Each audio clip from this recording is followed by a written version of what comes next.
அதாவது ஈரான் என்பது நாம் நினைக்கிற மாதிரி மற்ற நாடுகளை போன்ற ஒரு சராசரி நாடு கிடையாது. அது வந்து மத்திய கிழக்கு பகுதியில் அமைக்கப்பட்டிருக்கக்கூடிய அமெரிக்காவினுடைய இராணுவ தளம் தான். அந்த மத்திய கிழக்கை வந்து கண்ட்ரோல் பண்ணணும் அப்படின்னா அங்கே வந்து நமக்கு ஒரு இராணுவ தளம் வேணும். அப்போ ஏன்னா எல்லாமே முஸ்லீம் நாடுகளாக இருக்குது. அப்போ இவங்களை கண்ட்ரோல் பண்ணோம்னா முஸ்லீம் அல்லாத ஒரு குரூப் அங்கே இறக்கணும் அப்படின்னு சொல்லி பிரிட்டனுடைய அனுமதியோடு அந்த நாடு உருவாக்கப்படுது.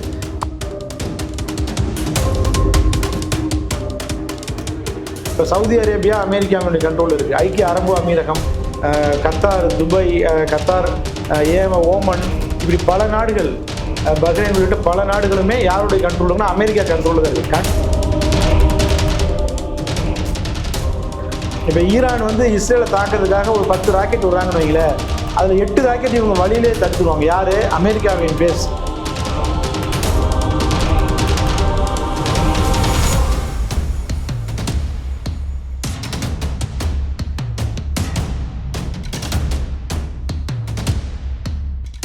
யகரம் நேயர்களுக்கு வணக்கம். இன்னைக்கு நம்ம கூட ஜேர்னலிஸ்ட் இஸ்மாயில் இணைஞ்சிருக்காரு. வணக்கம் சார். வணக்கம் சார்.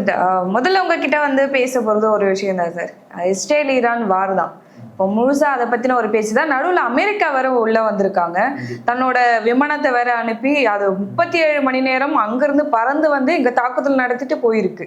அதுவே மிகப்பெரிய ஒரு விஷயமா பேசப்பட்டது. குறிப்பா அந்த விமானத்தை குறித்து தான் நிறைய பேர் இந்த போர் விமானம் வந்து டிஃப்ரெண்டா இருக்கு, இது வந்து ரேடார்ல தெரியாது அப்படின்ற மாதிரி எல்லாம் ஒரு பேச்சு போயிட்டு இருக்கு. அந்த விமானம் குறித்து பேச சொல்லுங்க சார். அதாவது உலகத்துல வந்து யார் எந்த ஆயுதங்களை வைத்திருக்கணும்னு முடிவு செய்யறது அமெரிக்கா தான்.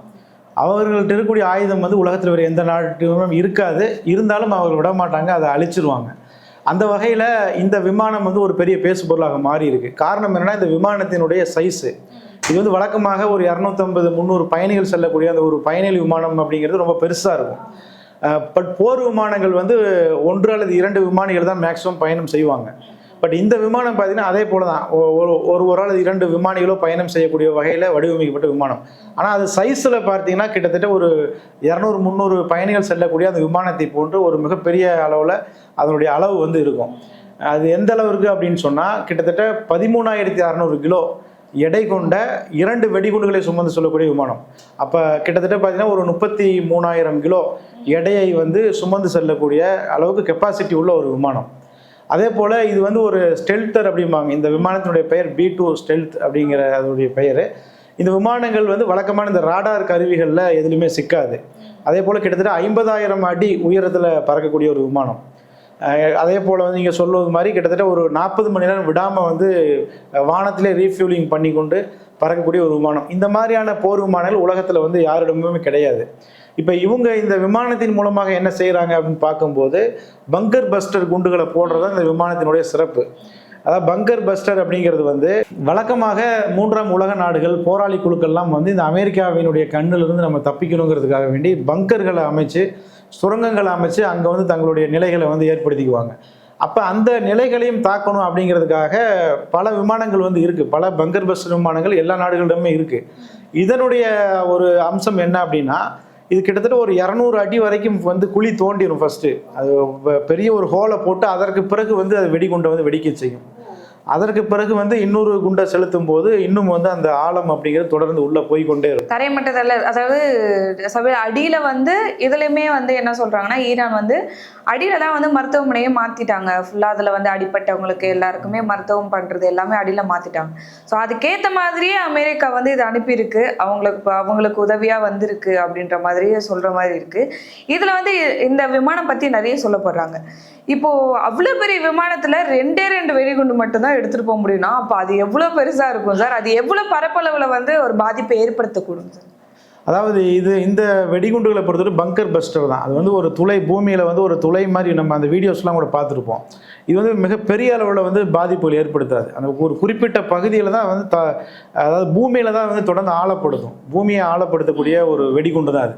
பூமிக்குள்ளே போனதற்கு பிறகு அது வந்து வெடித்து சிதறும் போது அது குறிப்பிட்ட ஒரு குறைந்தபட்சம் ஒரு 1 கிலோமீட்டர் சுற்றளவிற்கு அது வந்து வெடித்து சிதறும். அந்த வெடிகுண்டினுடைய அம்சம் வழக்கமாக அமெரிக்கா வந்து பிற நாடுகளுக்கு விற்பனை செய்யக்கூடிய வெடிகுண்டுகளோட எடை அப்படிங்கிறது அதிகபட்சம் 1000 கிலோ தான். இஸ்ரேலுக்கு அவங்க கொடுத்துருக்கிற அந்த பங்கர் பஸ்டருடைய எடைங்கிறது 1000 கிலோ. அது வரைக்கும் தான் இஸ்ரேல் வச்சிருக்கிறாங்க. பட் இவங்க வச்சிருக்கிறது 13,600 கிலோ ஒரு வெடிகுண்டோட எடை.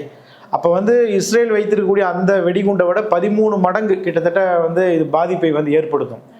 அதனால அந்த அமெரிக்கா அந்த வெடிகுண்டை அவ்வளோ சீக்கிரமாக யாருக்கும் தரமாட்டாங்க. இஸ்ரேலுக்கு கூட வந்து 1000 கிலோ அந்த வெடிகுண்டை கூட வந்து இடையில ஸ்டாப் பண்ணிட்டாங்க. பைடன் வந்து ஸ்டாப் பண்ணி வச்சிருந்தார்.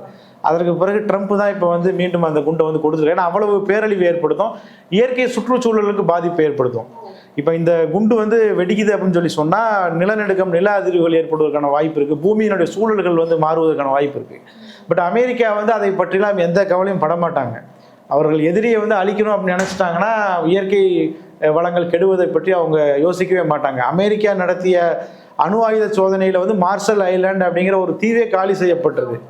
அந்த அளவுக்கு அவங்க வந்து இயற்கையை பற்றியோ சுற்றுச்சூழலை பற்றியோ அல்லது மக்களை, எதிரி நாட்டினுடைய மக்களை பற்றியோ அவர்கள் எந்த விதமான கருணையும் காட்ட மாட்டாங்க அப்படிங்கிறது இந்த சம்பவம் மூலமாக தெரிய வருது. பட் ஆனால் இது வந்து ஒரு ஃபெயிலியர் தான் அப்படின்னு சொல்கிறாங்க. இந்த வெடிகுண்டு அவர்கள் போட்டும் கூட அங்கே வந்து குறிப்பாக ஈரானில் கூட அந்த ஃபோர்டோ அப்படிங்கிற அந்த அணு ஆராய்ச்சி மையம் வந்து முழுமையாக அழிக்கப்படவில்லை, மைனர் டேமேஜஸ் தான் ஆயிருக்கு அப்படின்னு சொல்லி ஈரான் கிளைம் பண்ணுறாங்க.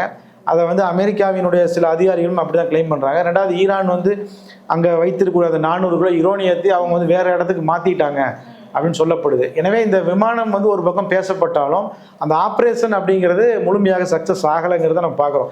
வேஸ்ட்டாக தான் இந்த வேலையை செஞ்சுருக்காங்க. இவ்வளவு தூரம் பறந்து வந்து இவ்வளோ எடையை போட்டு இவ்வளோ பரபரப்பை பண்ணி கூட அந்த இடத்துல அந்த இவருடைய நோக்கம் வந்து நிறைவேறலை. அந்த அந்த யுரேனியத்தை இவர்களால் அழிக்க முடியல. ஒருவேளை இவங்க வந்து அழிச்சிருந்தாங்க அப்படின்னா இன்னும் அதனுடைய பாதிப்பு வந்து பயங்கரமாக இருந்திருக்கும். சரிங்களா? அதனால இவங்க வந்து இது வந்து ஒரு அடையாள தாக்குதல் தான். நாங்கள் அடிக்க ஏற்கனவே சொல்லிட்டாங்க. அமெரிக்கா அந்த விமானம் புறப்பட்டது வந்து 5 மணி நேரத்துக்கு முன்னாடியே செய்தியிலே வந்துருச்சு, 2 விமானங்கள் புறப்பட்டுருச்சுன்னு சொல்லி. எனவே வந்து இது வந்து அமெரிக்கா வந்து உலகத்தை அச்சுறுத்துவதற்காக இந்த ஆப்ரேஷனை பண்ணியிருக்கிறாங்க. அவங்களுடைய நோக்கமே அந்த யுரேனியத்தை அழிக்கிறது இல்லை. எங்ககிட்ட இப்படி ஒரு விமானம் இருக்கு, இப்படி ஒரு ஆயுதம் இருக்கு அப்படின்னு அமெரிக்கா உலக நாடுகளுக்கு சொல்றது, உலகத்தை ஒரு அச்சுறுத்தல், உலக நாடுகளுக்கு ஒரு அச்சுறுத்தல் விடுக்கும் விதமாக இந்த வேலையை அமெரிக்கா செஞ்சிருக்கிறாங்க. Okay okay sir. இப்போ இன்னைக்கு வந்து ட்ரம்ப் அவர்கள் ஒரு ப்ரெஸ் மீட் கொடுத்துருந்தாங்க. போர் நிறுத்த பேச்சுவார்த்தை வந்து நான் நடத்திட்டேன், நிறுத்துறதா சொல்லிட்டாங்க. ஆனால் திரும்பவும் வந்து தாக்குதலை ஏற்படுத்தியிருக்காங்க ஈரான் அப்படின்னு சொல்லியிருக்காங்க. இந்த போர் எப்போ முடியும்? இல்லைன்னா இப்போ அமெரிக்காவும் உள்ள வந்திருக்கு. ட்ரம்ப் அவர்கள் வந்து அவர் பதவி ஏற்றதுக்கு அப்புறமா அமெரிக்காவில் வந்து யார் யார் இருக்கணும், அது வந்து நாடு கடத்ததாக இருக்கட்டும், நிறைய விஷயங்கள் வந்து அடுத்தடுத்து பண்ணிட்டு இருந்தார். இப்போ போர்லையும் வேறு 2 நாடுகளுக்கு நடக்கக்கூடிய அந்த போர்லையும் அமெரிக்கா உள்நுழையுது அப்படின்னும் போது இது எந்த விதத்தில் இது பாதிப்பு ஏற்படுத்தும், இது எந்த விதத்தில் இது பேசும் பொருளாக மாறும் சார்? அதாவது ஈரான் என்பது நாம் நினைக்கிற மாதிரி மற்ற நாடுகளை போன்ற ஒரு சராசரி நாடு கிடையாது. அது வந்து மத்திய கிழக்கு பகுதியில் அமைக்கப்பட்டிருக்கக்கூடிய அமெரிக்காவினுடைய இராணுவ தளம் தான். அதாவது யூதர்களுக்கு ஒரு நாடு தேவைப்பட்டது. அவர்கள் வந்து உலகம் முழுக்க பாதிக்கப்பட்டதுனால அவர்களுக்கு ஒரு நாடு தேவைப்பட்டது. அந்த நாட்டை வந்து எங்கே அமைப்பது அப்படின்னு ஒரு டிஸ்கஷன் வரும்போது அவர்கள் முதல் யூத காங்கிரஸ்னு ஒரு அமைப்பை ஏற்படுத்துகிறாங்க. அந்த அமைப்பு வந்து பல பகுதியில் அவங்க ஆய்வு செய்கிறாங்க. அர்ஜென்டினாவில் வந்து அமைக்கலாமா அல்லது உகாண்டாவில் அமைக்கலாமா அப்படின்னு சொல்லி டிஸ்கஷன் பண்ணும்போது தான் இடையில ஒரு சஜஷன் வந்திருக்கு. என்னென்னா இந்த பாலஸ்தீனத்தில் வந்து அமைப்போம், அது நம்ம ஏற்கனவே யூதர்கள் வாழ்ந்த பகுதின்னு சொல்லி வேதங்களில் சொல்லப்பட்டிருக்கு அப்படின்னு சொல்லி தான் ஒரு டிஸ்கஷனில் தான் அந்த இடத்த வந்து அவங்க சூஸ் பண்ணுறாங்க. பிரிட்டன் தான் வந்து அதற்கு அப்ரூவ் கொடுக்குறாங்க. பிரிட்டனில் வந்து அப்போ இருந்த பால்ஃபோர் அப்படிங்கிற வெளியுறவுத்துறை அமைச்சர் வந்து அதுக்கு வந்து ஒப்புதல் கொடுக்குறாரு, அந்த இடத்துல அமைப்பதற்கு உதவி செய்கிறார்.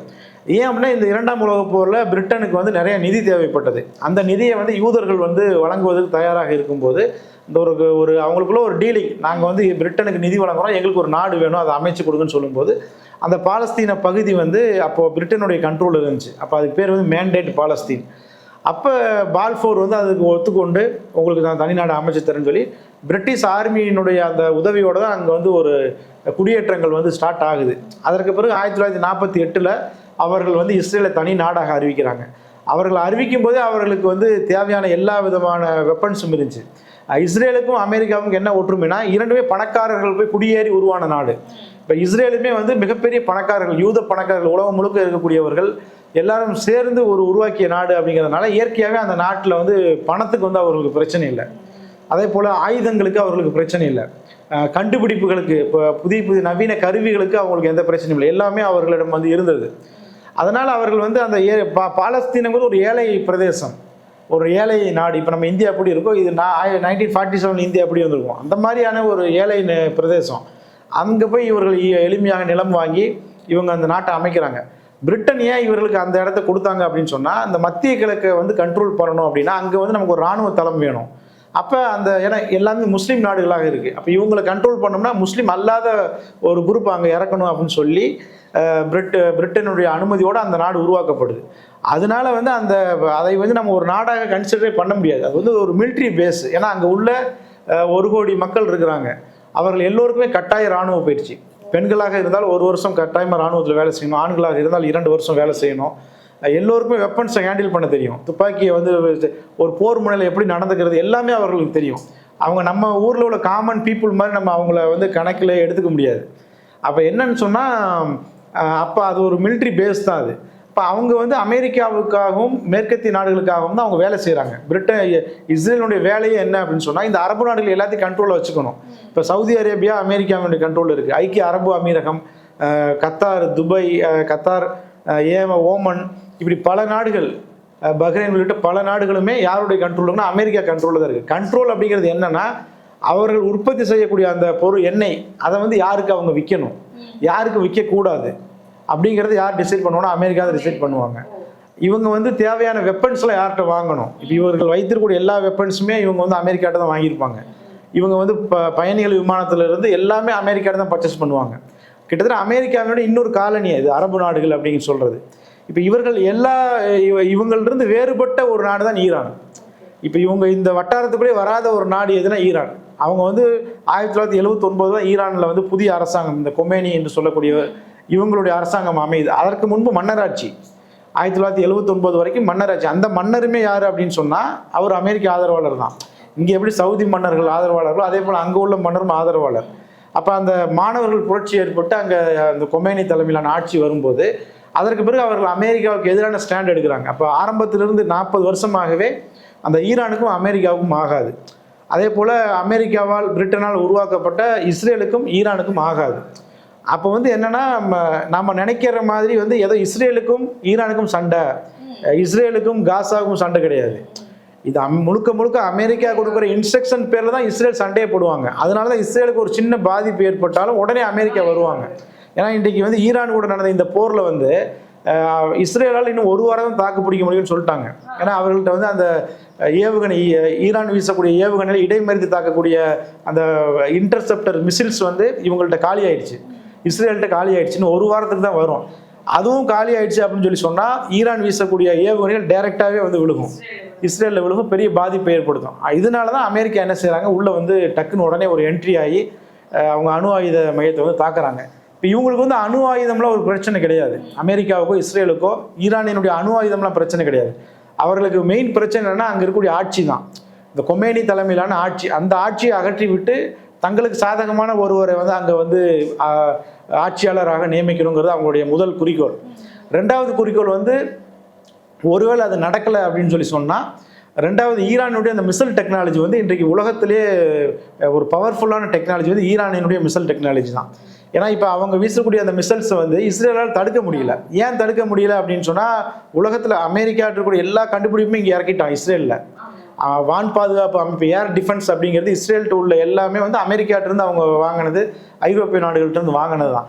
அப்போ அந்த அமைப்புகளால் வந்து ஒரு ஏவுகணை தடுக்க முடியலன்னா அது ஃபெயிலியர் ஆயிடுது. அப்போ உலகம் முழுக்க இவங்க ஆயுதத்தை விற்கிறாங்க அமெரிக்கா.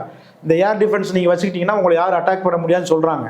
அப்போ உதாரணத்துக்கு இந்தியாவுக்கு விற்கிறாங்கன்னு வச்சுக்கோங்க. இந்தியா போய் ஒரு பல லட்சம் கோடி ரூபா கொடுத்து ஏர் டிஃபென்ஸ் அமெரிக்காட்ட நம்ம வாங்குகிறோம். பட் பாகிஸ்தான் வந்து ஈரான்லேருந்து மிசைல் வாங்கினா என்ன ஆகும்? அப்போ ஆட்டோமேட்டிக்காக அந்த மார்க்கெட் வந்து சரிஞ்சிடும். அதனால் இவங்களுக்கு என்னென்னா அந்த ஈரானுடைய மிசைல் டெக்னாலஜியை ஒழிக்கணும்.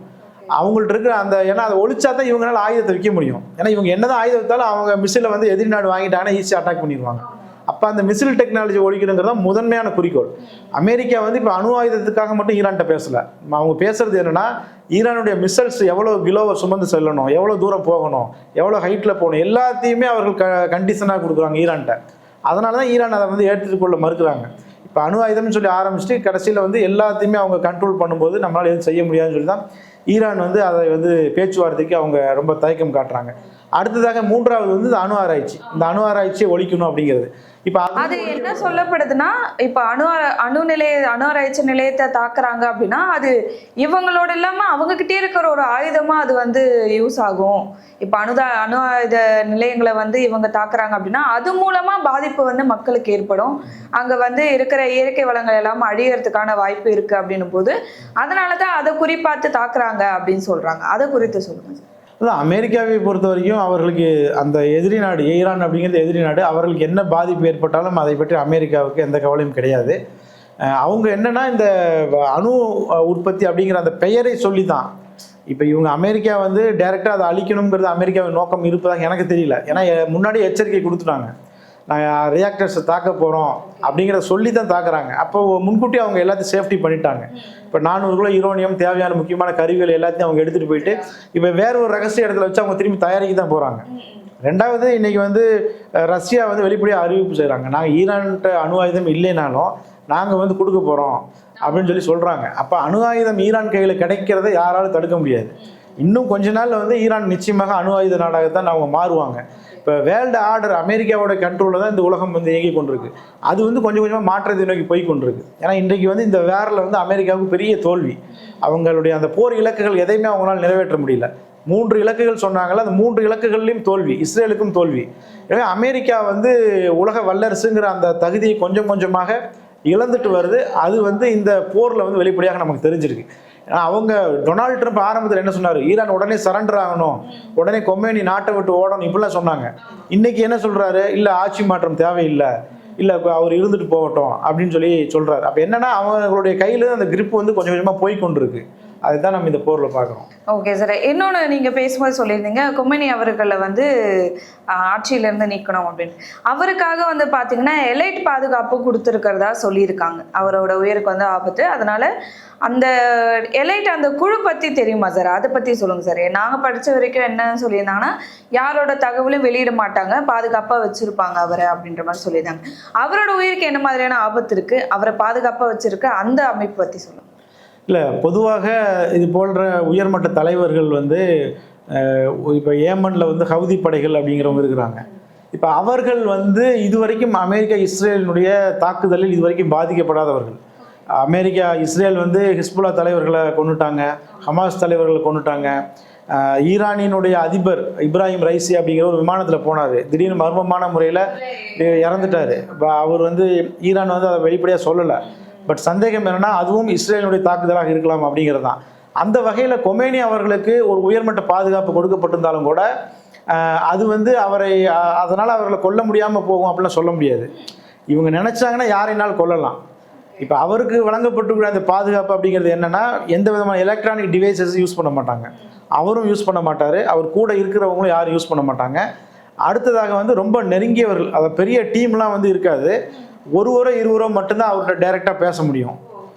அவங்களுமே வந்து அவங்க யார் அப்படிங்கிறது யாருக்குமே தெரியாது. அவர்கள் குடும்பத்தினரிடம் கூட அவருக்கு பெருசாக தொடர்புகள் இருக்காது. அந்த மாதிரி வந்து அதே போல் அமெரிக்காவுடைய இந்த பங்கர் பஸ்டர்கள் இது வந்து இந்த குண்டை போட்டாலுமே தொலைக்காத அளவிற்கு இன்னும் ஆழமான பங்கர்களில் தான் அவங்க வந்து இருப்பாங்க. அதனால் வந்து அந்த பங்கர்களில் போயிட்டாவே சேஃப் தான். இப்போ அமெரிக்கா போட்ட இந்த குண்டே வந்து பார்த்திங்கன்னா மேல்மட்ட தளங்களை தான் தாக்கியிருக்கு, உள்ளே வந்து எதுவும் பாதிப்பு ஆகலைங்கிறாங்க. அதனால் அந்த மாதிரி பங்கர்கள் இருப்பாங்க. மெயினாக வந்து எலக்ட்ரானிக் டிவைசஸ் எதுவுமே யூஸ் பண்ண மாட்டாங்க. மற்றபடி வந்து பார்த்தீங்கன்னா கொமேனி இன்றைக்கு கூட பொதுமக்கள் முன்பு தோன்றியிருக்கு, அடிக்கடி அவர் வந்துட்டு தான் இருக்கிறார். அவர் ரொம்ப பெருசாலாம் இப்போ மற்ற நாடுகளின் தலைவருக்கு இருப்பது போன்ற பாதுகாப்புலாம் அப்படிலாம் இல்லை. அந்த தாக்குதல் நடைபெறக்கூடிய அந்த நேரங்களில் மட்டும்தான் அவர் சேஃபாக இருப்பார். மற்ற நேரங்களில் அவர் சாதாரண பொதுமக்கள் கூட தான் இருப்பார் அவர். Okay sir. இப்போ இந்த பங்கரில் ஸ்டே பண்ணுறதை பற்றி நம்ம பேசிகிட்டு இருந்தோம். அது வந்து நிறைய போர் அதிகமாக பார்க்கக்கூடிய நாடுகளில் இருக்குது. இப்போ ஈரான்லேயும் அது அதிகமாக பார்க்கப்படுது, மருத்துவமாகவே மாற்றுறாங்க, சில இடங்களில் மக்கள் பதுங்கி இருக்கிற இடமாவும் மாற்றிருக்காங்க. இந்த மாதிரி இடங்கள் இன்னும் வேறு எந்தெந்த நாடுகள் இருக்குது? நம்ம ஊரில் இந்தியாவில் அது தேவைப்படுமா, இல்லை இருந்ததா, இல்லை அது உருவாக்க வாய்ப்பு இருக்காது? அதை பற்றி தெரியும். அதாவது நம்ம இந்தியாவில் வந்து எல்லைப்புறங்களில் பங்கர்கள் இருக்குது. பங்கர்கள் அப்படிங்கிறதுல நம்ம நிறையா வகை இருக்குது. உதாரணத்துக்கு நம்ம இப்போ இஸ்ரேலில் யூஸ் பண்ணுற பங்கர் வந்து பார்த்திங்கன்னா ஒரு 3 அடுக்கு காங்கிரீட் அமைப்பு, அவ்வளோதான். இப்போ நம்ம இந்த பில்டிங்கில் இருக்கும் பார்த்தீங்களா, இந்த பில்டிங் மாதிரி மேலே இன்னும் 2 செவுர் கட்டியிருப்பாங்க, அவ்வளோதான் பங்கர். நம்ம இங்கே உட்காந்துருப்போம், மேலே வந்து இந்த செவுர் இருக்குது, இன்னும் 2 செவுர்கள் இருக்கும், அவ்வளோதான். அது முடிஞ்ச அளவுக்கு வந்து தரையிலேருந்து கீழே போகும். இப்போ நம்ம மேலே உட்காந்துருக்கோம், தரையிலிருந்து கீழே வந்து 3 காங்கிரீட் அமைப்புகளுக்கு கீழே உள்ளது தான் பங்கர், அவ்வளோதான். இப்போ இந்த மாதிரியான பங்கர்கள் வந்து வழக்கமாக வந்து ஒரு 500 கிலோ எடைக்கு மேலே வெடிமருந்துகளை பயன்படுத்தினா தான் அதை வந்து துளைக்க முடியும். ஈரான் கூட இடையில ஒரு எச்சரிக்கை விடுத்தாங்க, என்ன அப்படின்னு சொன்னால், உங்களுக்கு பங்கர்கள் கூட சேஃப் கிடையாது அப்படின்னாங்க. ஏன்னா அவங்க வந்து 1000 கிலோவுக்கு மேலே உள்ள ஏவுகணைகளை வீசிட்டாங்கன்னா அந்த பங்கரே தொலைச்சிடும். பட் ஆனால் இஸ்ரேலில் இருக்கக்கூடிய பங்கர்கள் அப்படிங்கிறது வந்து அவ்வளோதான், ஒரு அதிகபட்சம் 500 கிலோ வரைக்கும் எடையை தாங்கும். அதுக்கு மேலே ஒரு பாமை போட்டாங்கன்னா அது செதஞ்சிரும். பட் இந்த போராளி குழுக்கள் பயன்படுத்தக்கூடிய பங்கர்ஸ், உதாரணத்துக்கு வந்து பங்கர்களே ரொம்ப பெயர் போனது அப்படின்னு சொல்லி சொன்னால், அது வந்து காசாவில் இருக்கக்கூடிய அந்த இதுதான், அந்த சுரங்கங்கள் தான், டனல்ஸு. அந்த டனல் வந்து எப்படி இருக்கும் அப்படின்னு சொல்லி சொன்னால், அது உள்ளே வந்து இப்போ கிட்டத்தட்ட ஒரு 4-5 மாடி கட்டடம் மாதிரி இருக்கும். தரைக்குள்ளே பூமிக்குள்ளே வந்து 5 மாடி கட்டடமே மாளிகை கட்டியிருப்பாங்க. அது மேல் தளம் இருக்கும், அதற்கு கீழே ஒரு தளம், அதுக்கு கீழே கடைசி வரைக்கும் போகும். அது அந்தளவுக்கு அவங்க வந்து சேஃபாகவும் அதை கட்டியிருப்பாங்க. உள்ளுக்குள்ளே எந்த தண்ணி வந்து எவ்வளோதான் மழை பெஞ்சாலும் உள்ளே தண்ணி வராது. ரெண்டாவது வந்து அந்த பங்கர்களை கண்டுபிடிச்சி அதை தண்ணியில் நீங்கள் ஃபில் பண்ணணும்னு நினச்சாலுமே உள்ளே தண்ணி போகாத அளவுக்கு அதை கட்டியிருப்பாங்க. ஒரு தளத்தை நீங்கள் ஃபில் பண்ணாலும் உள்ள தளங்களுக்கு தண்ணி போகாது. பட் அதே நேரம் அவங்களுக்கு வந்து காற்று, அதே போல் ஏர் கண்டிஷன்லாம் போட்டு வச்சுருக்குறாங்க. அதே போல் வந்து பெரிய பெரிய ஜீப்புகள், சின்ன ட்ரக் லாரிகள்லாம் போகிற அளவுக்கு காசாவில் அதை வந்து இஸ்ரேல் என்ன சொல்கிறாங்கன்னா காசா மெட்ரோ அப்படிங்கிறாங்க. நம்ம ஊரில் மெட்ரோ ட்ரெயின் மாதிரி அவங்க வந்து காசா முழுக்க வந்து இந்த ஹமாஸ் அமைப்பு. ஏன்னா இவங்களுடைய தாக்குதல் யார், இந்த இஸ்ரேல் அமெரிக்காவினுடைய அந்த பங்கர் பஸ்டர்களை போட்டு தரைக்கு மேலே இருந்தால் ரொம்ப பாதிக்கும் அப்படிங்கிறதுனால அவங்க தரைக்கு கீழே வந்து ஒரு நகரத்தையே அமைச்சிருக்கிறாங்க. அமைச்சு இன்று வரைக்கும் அது முழுமையாக கண்டுபிடிக்கப்படலை. இப்போ இஸ்ரேல் வந்து 1.5 வருஷமாக கிட்டத்தட்ட 620 நாட்களுக்கு மேலாக இஸ்ரேல் தாக்குதல் நடத்திட்டு இருக்காங்க. இன்றும் கூட நிறைய காசாவினுடைய சுரங்கங்கள் வந்து கண்டுபிடிக்கப்படலை. எந்த அளவிற்கு அப்படின்னு சொல்லி சொன்னால், இஸ்ரேலினுடைய வீரர்கள் கிட்டத்தட்ட ஒரு 15 வருஷத்துக்கு முன்னாடி ஒரு இஸ்ரேல் வீரரை வந்து ஹமாஸ் வந்து பிடிச்சிட்டு வர்றதுக்காக முயற்சி பண்ணுறாங்க. அப்போ அந்த மோதலில் அவர் இறந்துடுறாரு. அவர் உடலை வந்து கொண்டு வந்துடுறாங்க. ஏன்னா இஸ்ரேலை பொறுத்த வரைக்கும் எப்படின்னு சொன்னால், நிறைய பாலஸ்தீன கைதிகள் வந்து இஸ்ரேல் ஜெயிலில் இருப்பாங்க. அவர்களை வந்து விடுதலை செய்யணும்னா அவங்களுடைய ஆளை பிடிச்சி கொண்டு வந்தால் தான் அவங்க விடுதலை செய்வாங்க. இப்போ ஒரு பாடியை நாங்கள் ஒப்படைக்கிறோன்னு சொன்னால் குறைஞ்சபட்சம் ஒரு 50 உயிரோடு உள்ள பாலஸ்தீனில் அவங்க விடுதலை செய்வாங்க. அதனால் இவங்களுக்கு வந்து அந்த இஸ்ரேலியோட உடலே ஒரு பெரிய விஷயம்தான். அப்போ என்ன செய்கிறாங்கன்னா, இப்போ கொண்டு வந்துடுறாங்க. அந்த ஒரு வீரருடைய உடல் மட்டும் 15 வருஷமாக காசாவில் டனலில் வச்சு பாதுகாத்துட்டு இருக்கிறாங்க. அந்த அளவிற்கு வந்து இவங்க இஸ்ரேலையும் அமெரிக்காவும் எதிர்க்கக்கூடியவர்களுக்கு இந்த டனல்ங்கிறது ஒரு மிகப்பெரிய ஆயுதம். இந்த பங்கர்ஸ்கள் வந்து பெரிய ஒரு ஆயுதமாக இருக்குது. ஹிஸ்புல்லாவும் அதே போல் தான் அந்த பங்கர்களை தான் அவங்களுடைய மெயினான பேஸ் இருந்துச்சு. இப்போ ஈராக் இதெல்லாம் வந்து கண்டுபிடிக்கப்பட்டது. ஈரான் அப்படிங்கிறது ஒரு பாதுகாக்கப்பட்ட ஒரு பெரிய நாடு. அவங்க உள்ள வந்து இன்னும் பாதாளத்தில் எவ்வளோ பெரிய நகரங்களை வச்சுருக்கிறாங்கங்கிறது தெரியல. அவங்களுடைய முக்கியமான ஆயுதங்கள் எல்லாமே பங்கரில் தான் இருக்குது. ஏமனில் அதே போல் தான் பங்கர்கள் தான் அவங்களோட ஆயுதம் இருக்குது. இப்போ இந்தியாவை பொறுத்த வரைக்கும் பார்த்தீங்கன்னா, எல்லைப்புறங்களில் இந்த பதுங்கு அறைகள் வந்து இருக்குது. அது வந்து ஒரு சின்ன அளவில் தான் இருக்கும், ஒரு 3 அடுக்கு அளவுக்கு தான் இருக்கும். நம்ம இந்தியா மாதிரி நாடுகளில் வந்து நமக்கு எதிரிகள் அப்படிங்கிறதே பெரிய அளவில் இல்லை. நமக்கு சண்டையே வந்தாலும் 2-3 நாளில் ஸ்டாப் பண்ணிடுவோம். அதனால் பெருசாக நமக்கு வந்து அது தேவைப்படலை. நம்மளுடைய இந்தியாவில் உள்ள எல்லா ஆயுத கிடங்குகள் எல்லாமே வந்து இதுதான், எபோவ் த கிரவுண்டு தான். அடுத்தது கத்தாரில் இருக்கக்கூடிய அமெரிக்காவோட விமான தளங்களை வந்து தாக்குதல் நடத்தியிருக்காங்க. அது வந்து இப்போது நேற்றுலேருந்து அது போயிட்டுருக்கு. கத்தாரில் இருக்கிற இடத்துல வந்து அமெரிக்காவுக்கு சொந்தமாக இருக்கிறதால அங்கே தாக்குதல் நடத்தியிருக்காங்கன்னு சொல்லிட்டு, இது ஒரு இடமா அமெரிக்கா ப்ளஸ் வந்து பார்த்தீங்கன்னா அமெரிக்க எதிராக ஈரான் இருக்கிறது, இப்படி வேறு நாடுகள் எங்கே வந்து இவங்களுக்கு வந்து சாதகமாக இருக்கோ, இவங்கள சொந்தமான இடங்கள் எங்கே இருக்கோ அங்கே தாக்குதல் நடத்துறதை வந்து நீங்கள் எப்படி பார்க்குறீங்க? இந்த தாக்குதல் பற்றி சொல்லுங்கள். அதாவது நான் ஏற்கனவே சொன்னது போல் இஸ்ரேலுங்கிறது அவங்களுடைய பெர்மனண்ட் பேஸு.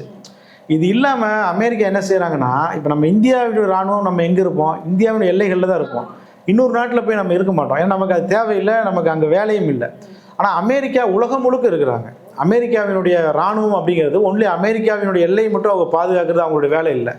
அவங்களுடைய வேலைன்னா உலகத்தையே கண்ட்ரோல் பண்ணுறது. சரிங்களா? இப்போ பிலிப்பைன்ஸில் பார்த்தீங்கன்னா அங்கே ஒரு இராணுவ தளம் அமைச்சிருப்பாங்க, தாய்லாந்தில் அமைச்சிருப்பாங்க. ஏன்னா அது சைனாவை கண்ட்ரோல் பண்ணுறதுக்கு, சைனாவுக்கு தொல்லை கொடுக்கறதுக்காக அமைச்சிருப்பாங்க. இந்த பக்கம் தென்கொரியாவில் அமைச்சிருக்கிறாங்க. இந்த பக்கம் அப்படியே வந்தீங்கன்னு சொன்னால் இது ஒவ்வொன்றுக்கும் ஒவ்வொரு பேர் வச்சுருப்பாங்க. பசிபிக் அமெரிக்கன் பேஸு இந்த மாதிரி பேர் வச்சுருப்பாங்க. இப்போ மத்திய கிழக்கில் அவங்க வச்சுருக்கிற அந்த பேஸுக்கு பேர் சென்டம், அதாவது மத்திய கட்டளை அப்படின்னு சொல்லி வச்சுருக்கிறாங்க. கிட்டத்தட்ட 20 இடங்கள்ல வந்து அமெரிக்காவினோட நிலைகள் இருக்குது. அதாவது அரபு நாடுகளில் சவுதி அரேபியாவில் இருக்குது, ஓமனில் இருக்குது, பஹ்ரைன், குவைத்து, கத்தாரில் தான் தலைமையகம்.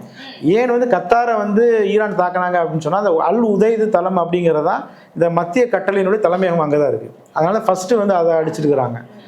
கிட்டத்தட்ட 40,000 வீரர்கள், அமெரிக்க வீரர்கள் அங்கே இருக்கிறாங்க. எங்கே? மத்திய கிழக்கு சவுதி இந்த பகுதிகளில் மட்டும் 40,000 பேர் இருக்கு. அவங்களுக்கு என்ன வேலை அங்கே? 40,000 பேருக்கு அங்கே என்ன வேலை? சவுதி அரேபியாவில் சவுதி அரேபியா ராணுவம் இருக்க போகிறாங்க, ஓமனில் ஓமன் ராணுவம் இருக்க போகிறாங்க. இவங்களுக்கு என்ன அங்கே வேலை? அப்போ இவங்களோட வேலை என்னன்னு சொன்னால் யார் என்ன பொருளை வாங்கணும். இந்த உலக மக்கள் வந்து காலையில் வந்து நாம் வந்து இப்போ என்ன பேஸ்ட் யூஸ் பண்ணணும், நைட்டு தூங்கும்போது நம்ம என்ன கொசுவை விரட்டுறதுக்கு என்ன லிக்விட் யூஸ் பண்ணணும், இதெல்லாம் இவங்க தான் தீர்மானிக்கிறாங்க. நம்ம எப்படி பிஸ்னஸ் பண்ணணும், யார் கூட பிஸ்னஸ் பண்ணணும், இந்தியா வந்து யார்கிட்ட எண்ணெய் வாங்கணும். இந்தியா வந்து இப்போ ரொம்ப சீப் ரேட்டில் ஈரான்ட்ட எண்ணெய் வாங்கிட்டு இருந்தோம். நம்ம கிட்டத்தட்ட 12% கச்சா எண்ணெய் நம்ம ஈரான்ட்ட தான் வாங்கிட்டு இருந்தோம். அதுக்கு வந்து ஈரான் வந்து நமக்கு பல சலுகைகளை கொடுத்துருந்தாங்க. எந்த அளவுக்குன்னா, நம்ம வந்து ஆர்டர் மட்டும் கொடுத்தா போதும். ஈரான்கிட்ட போய் எங்களுக்கு இத்தனை பேரல் எண்ணெய் வேணும், ஒரு 1 மில்லியன் பேரல் எண்ணெய் வேணும்னா ஈரானே வந்து அதை வந்து ஒரு டேங்கரில் ஏற்றி அந்த டேங்கருக்கான செலவுலாம் அவங்களே கொடுத்து இன்சூரன்ஸ் பண்ணி நம்ம போர்ட்டில் வந்து இறக்கிடுவாங்க. நம்ம வந்து 90 நாளைக்கு அப்புறம் அந்த காசு கொடுத்தா போதும். ஆனால் நம்ம வேறு யார்கிட்டயாவது நம்ம போய் என்ன வாங்கணும் அப்படின்னு சொல்லி சொன்னால் நம்ம எல்லாமே நம்ம பேமெண்ட் பண்ணி இன்சூரன்ஸ் போட்டு எல்லாம் பண்ணி தான் நம்ம அந்த சரக்கு அங்கேருந்து எடுத்துகிட்டு வர முடியும். அப்போ அவ்வளோ பெரிய சலுகைகள் ஈரான் கொடுத்தாங்க. ஆனால் அமெரிக்கா ஒரு உத்தரவு போடுறாங்க. நமக்கு என்ன உத்தரவுனா, ஈரான்ட்ட நீங்கள் எண்ணெய் வாங்கக்கூடாது, ஈரான்ட்ட நீங்கள் எண்ணெய் வாங்கினா உங்களுக்கு நாங்கள் வந்து தடை விதிப்போம், உங்கள் இந்தியா மீது பொருளாதார தடை விதிப்போம் அப்படின்னு சொன்னோன்னா இந்தியா என்ன செய்கிறோம், நம்ம வந்து பின்வாங்கிடுறோம். நமக்கு அமெரிக்கா தேவை அப்படின்னு சொல்லி பின்வாங்கிடுறோம். இப்படி வந்து உலகத்தையே இவங்க தான் கண்ட்ரோலில் வச்சுக்கணும்னு நினைக்கிறாங்க. அப்போ மத்திய கிழக்கில் 20 பேஸ் வந்து அமைச்சு கொண்டு இப்போ ஈரான் வந்து இஸ்ரேலை தாக்குறதுக்காக ஒரு 10 ராக்கெட் விடுறாங்கன்னு வைங்களேன், அதில் 8 ராக்கெட் இவங்க வழியிலே தடுத்துருவாங்க. யார்? அமெரிக்காவின் பேஸ். சவுதி அரேபியாவில் இருக்கிற அமெரிக்கா பேஸ் இருக்குங்கள்ல அவங்களும், இன்னும் அந்த வழியில் அரபு நாடுகள் எங்கெல்லாம் இருக்கிறாங்களோ அங்கெல்லாம் இவன் ஒரு பேஸ் வச்சுருக்கான் அமெரிக்கா. அங்கே அந்த ஏவுகணை வர்றது தெரிஞ்சு இவன் இங்கிருந்து அடிக்கிறது. அப்போ ஈரானினுடைய ஏவுகணை யாரை தாக்க போகுது? இஸ்ரேலை தாக்க போகுது. அப்போ சவுதியில் இருக்கக்கூடிய பேஸ்லேருந்து நீங்கள் அட்டாக் பண்ணுறீங்க. அப்போ சவுதி அரேபியாவின் இறையாண்மை மீறப்படுது. ஆனால் அதை பற்றியெல்லாம் அந்த நாடுகள் கவலைப்படுறதில்லை. இப்போ கத்தாரினுடைய இறையாண்மை மீறப்பட்டது, எங்கள் நாட்டுக்குள்ளே எப்படி அட்டாக் பண்ணலான்னு கத்தார் கேட்குறாங்க. ஆனால் நீங்கள் எதுக்கு அமெரிக்காவுக்கு எதுக்கு இடம் கொடுத்து வச்சுருக்கீங்க? அப்போ உங்கள் லேண்டில் தான் நம்ம எங்களை அதை அட்டாக் பண்ணுறோம், எங்கள் தாக்குதல் ஏன் தடுக்கிறான்? இஸ்ரேல் வந்து விமானத்தின் மூலமாக இந்த அரபு நாடுகள் எல்லையெல்லாம் கடந்து வந்து தான் ஈரான் அட்டாக் பண்ணுறான். அந்த இஸ்ரேல் விமானங்களை இவங்க விட்டுறாங்க. இஸ்ரேல் விமானங்கள் இவங்க வானிலையில் பறக்கிறது இவங்க அனுமதிக்கிறாங்க. ஆனால் ஈரானுடைய ஏவுகணை போஸ்ட்டில் உடனே தடுக்கிறாங்க. யார்? அமெரிக்கா. அங்கே உள்ள அமெரிக்கா கேட்டால் என்ன சொல்கிறாங்க? நாங்கள் தடுக்கலையா, அமெரிக்கா தானே தடுக்கிறாங்க. இப்போ உங்கள் லேண்டில் தான் அவங்க தடுக்கிறாங்க. அதனால் ஈரான் என்ன செய்யறாங்க? கடைசி தான் பாருங்கள். அதாவது ஈரான் இவ்வளோ நாள் எதுவுமே செய்யலை. அந்த அணுவுலையை தாக்கின உடனே தான் கத்தாரை வந்து அடிக்கிறாங்க. ஏன்னா ஈரானோட எளிமையான இலக்கு என்னன்னா இந்த அரபு நாடுகளில் உள்ள பேஸ் தான். ஈரான் நினைச்சாங்கன்னா 2 நாளில் வந்து அரபு நாடுகளில் உள்ள 20 பேஸ் இருக்குது, 40,000 அமெரிக்க வீரர்கள் இருக்கிறாங்க. எல்லாருமே உயிருக்கு தப்பிச்சு ஓடித்தான் ஆகணும். அந்த அளவிற்கு ஒரே நேரத்தில் ஈரானால் தாக்க முடியும். இஸ்ரேலை தாக்குறது தான் கஷ்டம். ஆனால் இந்த அரபு நாடுகளை ஈரான் வந்து ஈஸியாக தாக்கிடுவாங்க. ஈரானுக்கு பயந்தே இவங்க அமெரிக்க காலிலே விழுந்திருக்கிறாங்க அரபு நாடுகள் ஃபுல்லாக. சரிங்களா? ஈரான் வந்து தங்களை வந்து கேப்சர் பண்ணிடுவாங்க. ஏன்னா ஈரான் தான் ரொம்ப ஸ்ட்ராங்காக இருக்கிறாங்க அப்படிங்கிறதுனால இவங்க பயப்படுறாங்க. அதனால் ஈரானுடைய அந்த தாக்குதல் வந்து இயல்பான ஒரு விஷயம்தான். அவர்களுக்கு அங்கே பாதிப்பு வருது, இவங்களால பாதிப்பு வருதுன்னு கூட அந்த பேஸை தாக்கியிருக்கிறாங்க. அதுவும் அந்த நாட்டு மக்களுக்கு எந்த பாதிப்பும் ஏற்படாத மாதிரி முன்கூட்டியே எச்சரிக்கை விடுத்து அந்த அல் உதைது பேசுகிற கூட ஒரு விமானமும் எதுவுமே இல்லை, எல்லாத்தையும் காலி பண்ணதுக்கப்புறம் தான் அடிச்சிருக்கிறாங்க. அது வந்து எப்படின்னா எங்களால் அடிக்க முடியும் அப்படின்னு காட்டுவதற்காக அதை செஞ்சுருக்கிறாங்க. ஓகே, அப்போ அமெரிக்கா வந்து ஈரான் தனித்து செயல்படுறதா இருக்கட்டும், தன்னை மீறி வந்து ஒரு ஆற்றலாக போயிட்டு இருக்கு அப்படின்றதுக்காக தான் இந்த இஸ்ரேலோட சேர்ந்து இந்த போர் நடக்கிறது. அது எல்லாமே ஈரான் கிட்ட எவ்வளோ அளவுக்கு வந்து ஒரு ஸ்ட்ராங்கான ஒரு பேஸாக இருக்கட்டும், இல்லைனா வந்து டெக்னிக்கலாக இருக்கட்டும், இல்லைனா இந்த அணு நிலையமாக இருக்கட்டும், எந்த மாதிரியான அவங்க ஸ்ட்ராங்காக இருக்காங்க அப்படின்றத சொல்லுங்க சார். ஈரான் வந்து இயற்கை வளத்தில் ஒரு அதிகமான இயற்கை வளம் கொண்ட நாடு. அரபு நாடுகளில் உள்ள இயற்கை வளங்களில் கிட்டத்தட்ட 50% மேலே ஈரானில் மட்டுமே இருக்கு. அவர்கள் மீது தொடர்ந்து பொருளாதார தடைகள் விதிக்கப்படுறதுனால அவங்களால வந்து பெரிய அளவில் வளர முடியல. சவுதி மாதிரியோ அல்லது வந்து ஐக்கிய அரபு அபிநவம் மாதிரியோ அவங்களால வளர முடியல. அதுக்கு என்ன காரணம்னா இவங்களுடைய கடுமையான தடைகள், அமெரிக்கா விதிக்கூடிய தடைகள். ஆனால் அதை தாண்டி ஈரான் வந்து மிசைல் டெக்னாலஜியில் உலகத்திலே டாப்ல நம்பர் 1ல இருக்கிறாங்க. இன்னைக்கு ரஷ்யா உலக வல்லரசு, அமெரிக்காவுக்கு அடுத்த வல்லரசு ரஷ்யா. அந்த ரஷ்யாவே வந்து யார்கிட்ட வெப்பன்ஸ் வாங்குறாங்கன்னா ஈரான்கிட்ட தான் வாங்குறாங்க. அதே போல வந்து ஆளில்லா விமான தொழில்நுட்பம், அதுல வந்து ஈரான் தான் வந்து டாப்ல இருக்காங்க உலகத்துல. எந்த அளவுக்குன்னு சொன்னா எலான் மஸ்க் இப்ப ரீசெண்டா ஒரு டைம் சொல்லும்போது இதற்கு பிறகு வந்து போர் விமானங்களுக்கே வேலை இல்லை. போர் விமானங்கள் வந்து இனிமேல் நம்ம தயாரிக்க வேண்டிய அவசியம் கிடையாது. அதே போல விமானம் தாங்கிய போர் கப்பல்கள் அமெரிக்கா வச்சிருக்காங்கல்ல, கேரியர்ஸ், இதெல்லாம் வந்து இனிமேல் தேவையில்லை. ஏன்னா இதெல்லாம் வந்து அவுடேட்டட் ஆயிடுச்சு. இப்போ இனிமேல் தேவை வந்து இதுதான், ஆளில்லா விமானங்கள் தான். ஏன்னா வந்து இப்போ ஈரான் வந்து ஒரு ஆளில்லா விமானம் வீசுறாங்கன்னு வைங்களேன், அதோட மதிப்பு ஒரு லட்ச ரூபா தான் இருக்கும். இஸ்ரேல் நோக்கி ஒரு ஆளில்லா விமானத்தை ஏவுறாங்கன்னா வெறும் 1 லட்ச ரூபா போட்டால் போதும். 1 லட்ச ரூபா பட்ஜெட்ல ஒரு விமானத்தை கொடுத்தாவே அந்த விமானம் போய் இஸ்ரேலில் போய் அட்டாக் பண்ணிடும். அந்த விமானத்தை தடுப்பதற்கு இஸ்ரேல் குறைஞ்சபட்சம் 1 கோடி ரூபா செலவு பண்ணும். புரியுதுங்களா? அதனால இது ஆளில்லா விமானங்கள்ங்கிறது இந்த நவீன போர் ஆயுதங்கள்ல ரொம்ப முக்கியமானது. அதுல வந்து ஈரான் தான் டாப்ல இருக்கிறாங்க. அதே போல வந்து இப்ப அணு ஆயுத உற்பத்தியில ரொம்ப தீவிரமாக ஈடுபட்டு வராங்க. இது இல்லாம வந்து இயற்கை எரிவாயு, அதாவது நேச்சுரல் கேஸ், அதுல வந்து கிட்டத்தட்ட கத்தார், இந்த அரபு நாடுகளில் உள்ள ஒட்டுமொத்த இயற்கை கேஸ்ல கிட்டத்தட்ட ஒரு 30-40% ஈரான்ல மட்டுமே இருக்கு. இப்ப அவங்களுக்கு என்னன்னா கடுமையான தடைகள் காரணமாக அவங்களால அடுத்த ஸ்டேஜுக்கு போக முடியல. கடைசியா அந்த இப்ராஹிம் ரைசின்னு ஈரானோட ஒரு அதிபர் வந்து விமானத்துல உயிரிழந்தார். அந்த விமானம் வந்து அந்த பேர் பார்ட்ஸ் கூட அவங்கள்ட்ட இல்லை. அந்த அளவுக்கு வந்து என்னன்னா அமெரிக்காவோட தடைகள், நவீன ஆயுதங்களை எதையும் இவங்க வாங்கக்கூடாது அப்படிங்கிறதுல. அந்த அடிப்படையில் வந்து ஈரான்கிட்ட வந்து இந்த ஏர் டிஃபென்ஸ் அப்படிங்கிறது கொஞ்சம் கம்மி தான். அதே போல விமானங்கள், போர் விமானங்கள், நவீன போர் விமானங்கள்ங்கிறது கொஞ்சம் கம்மி தான். இதை தவிர்த்து விட்டு பார்க்கும்போது மிசைல் டெக்னாலஜிலையும் ஆளில்லா விமான தொழில்நுட்பத்திலையும் அவங்க வந்து டாப்ல இருக்கிறாங்க. தரைப்படையில ஈரான் வந்து வலிமையான நாடு. தரை வழியாக சென்று ஈரான் யாருமே கைப்பற்ற முடியாது. இப்ப ஈராக்கை கைப்பற்றினது மாதிரியோ, ஆப்கானிஸ்தானை போய் கைப்பற்றினது மாதிரியோ, காசாவை கைப்பற்றுறது போலவோ ஈரானை தரை வழியாக யாருமே சென்று கைப்பற்ற முடியாது. இவங்க வானத்திலே சண்டை போட்டுக்க வேண்டியதுதான். சரி, இப்ப அணு ஆயுதங்கள் வந்து எந்த நாடும் வச்சிருக்க கூடாது அப்படின்னு சொல்லிட்டு எல்லாருமே சேர்ந்து ஒரு எடுத்த முடிவு தான். ஆனா இப்ப அமெரிக்கா கிட்ட வந்து அணு ஆயுதங்கள் இருக்கிறதா சொல்லப்படுது. அவங்க கிட்ட எத்தனை ஆயுதங்கள் இருக்குது, அது என்ன வச்சிருக்காங்க, அது ஏதாச்சும் ஒரு நாடு மேல போடுறதுக்கோ இல்லை அது அவங்க யூஸ் பண்றதுக்கான வாய்ப்பு இருக்காது? அதாவது அணு ஆயுதம் வந்து எல்லாரோடமே இருக்கக்கூடாதுன்னு அமெரிக்கா சொல்ல மாட்டாங்க. யார்கிட்ட இருக்கணும், யார்கிட்ட இருக்கக்கூடாது அப்படின்னு சொல்லி அவங்க சொல்கிறாங்க. உலகத்தில் வந்து முதல் முறையாக அணு ஆயுதத்தை கண்டுபிடிச்சது அமெரிக்கா. ஜெர்மனியினுடைய தாக்குதல் தாங்க முடியாமல் ஹிட்லரை வந்து ஏதாவது அடித்தாருன்னு திருப்பி அடிக்கணுங்கிறதுக்காக அவங்க தயாரிக்கிறாங்க. பட் ஆனால் இன்றைக்கி வந்து பார்த்தீங்கன்னா உலகத்தில் அதிகமான அணு ஆயுதம் வச்சுருக்கிற நாடு அமெரிக்கா தான். அந்த அணு ஆயுதத்தை பயன்படுத்தி பிற நாடுகளை அழிச்ச நாடும் அமெரிக்கா தான். ஜப்பானில் ஹிரோஷிமா நாகசாகி மேலே போட்டாங்க. இன்றைக்கு வந்து பார்த்தீங்கன்னா கிட்டத்தட்ட 5000 அணு ஆயுதங்கள் வச்சுருக்காங்க அமெரிக்கா. நம்ம இந்தியாவில் வந்து வெறும் 180 அணு ஆயுதம் தான் இருக்குது. பாகிஸ்தானில் 170 தான் இருக்குது. 5000 அணு ஆயுதம் வச்சுருக்காங்க. 2வது இடத்துல சீனா, ரஷ்யா வந்து பார்த்தீங்கன்னா வெறும் 1000 அணு ஆயுதம் வச்சுருக்காங்க. அப்போ அவ்வளவு அணு ஆயுதங்களை இவங்க வச்சுக்கிட்டு இவங்க நினச்சாங்கன்னு சொன்னால் உலகத்தையே பல முறை அழிக்கலாம். சரிங்களா? அதை வைத்தான் உலகத்தை மிரட்டுறாங்க. எங்கள்கிட்ட எவ்வளோ ஆயுதம் இருக்குது பாருங்கள், நாங்கள் சொன்னால் எல்லாருமே நீங்கள் கேட்டு தான் ஆகணும், இல்லைன்னா உங்களை அழிச்சிருவோம், ஹிரோஷிமா நாகசாகி பாருங்கள் அப்படின்னு மிரட்டுவதற்காக அவ்வளவு அணு ஆயுதங்களை வச்சுருக்காங்க. வச்சுக்கிட்டு இன்னும் ஈரான் அணு ஆயுதமே தயாரிக்க போகிறாங்க. இப்போ தயாரித்தாங்கன்னா எங்களை தாக்குவாங்க. ஏன் அப்படி தாக்கினாலுமே வந்து எவ்வளோ தூரம் தாக்கிட முடியும்? ஈரான் வந்து அணு ஆயுதமே தயாரிக்கலை. 1ஓ 2ஓ தயாரித்து அவர்கள் தாக்குறாங்கன்னு வச்சுக்கிட்டாலும் 5000 அணு ஆயுதங்கள் வச்சுருக்கிறாங்களே. நம்ம வந்து அணு ஆயுத சோதனை இந்தியா வந்து 4 முறை தான் பண்ணியிருக்கிறோம். பாகிஸ்தான் 2 முறை பண்ணியிருக்கிறாங்க. இவங்க எத்தனை தடவை தெரியுமா அணு ஆயுத சோதனை பண்ணியிருக்காங்க? அமெரிக்கா 1054 முறை அணு ஆயுத சோதனை மட்டும் பண்ணியிருக்கிறாங்க. தரையில் பண்ணுறாங்க, வானத்தில் பண்ணுறாங்க, கடலுக்குள்ளே பண்ணுறாங்க, பங்கருக்குள்ளே பண்ணுறாங்க. இவங்க பண்ண அணு ஆயுத சோதனையில் மார்ஷல் ஐலாண்டு ஒரு நாடே காலி ஆயிடுச்சு. அந்த நாட்டுக்கு வந்து அந்த நாட்டு மக்களுக்கு வந்து பல நோய்கள் ஏற்பட்டு அதுக்கு இழப்பீடே பல லட்சம் கோடி ரூபாய் அமெரிக்கா கொடுத்துருக்குறாங்க. அப்போ உலகத்தவே வந்து அச்சுறுத்துறது, பெரிய பேரழிவு ஆயுதங்களை வச்சு கொண்டிருப்பது யாருன்னா அமெரிக்கா. மற்றவர்கள் யாரும் அதை வச்சுக்கூடாது, அவர்களுக்கு எந்த பாதிப்பு ஏற்பட்டக்கூடாது. அவங்க அதை காமிச்சு எல்லாரையும் மிரட்டுவாங்க. இதுதானே அவர்களுடைய நியாயம். இந்த நியூக்ளியர் ட்ரீட்டி அது இது எல்லாமே கண் துடைப்பு தான். அவங்க வந்து நிறைய வச்சுருப்பாங்க. நம்ம அவர்களுக்கு அடிமையாக நம்ம இருந்தோம்னு சொன்னால் நமக்கு 1-2 வச்சுக்கொள்வதற்கு அனுமதி கொடுப்பாங்க. எதிரியாக இருந்தோம்னு சொன்னால் அதை பற்றி யோசிக்கவே கூடாது. இதுதான் அவங்களுடைய நீதி. Okay sir. ஸோ இந்த போர் குறித்து நிறைய விஷயங்கள் உங்கள்கிட்ட இருந்து தெரிஞ்சுக்கணும். ரொம்ப நன்றி சார். ரொம்ப நன்றி.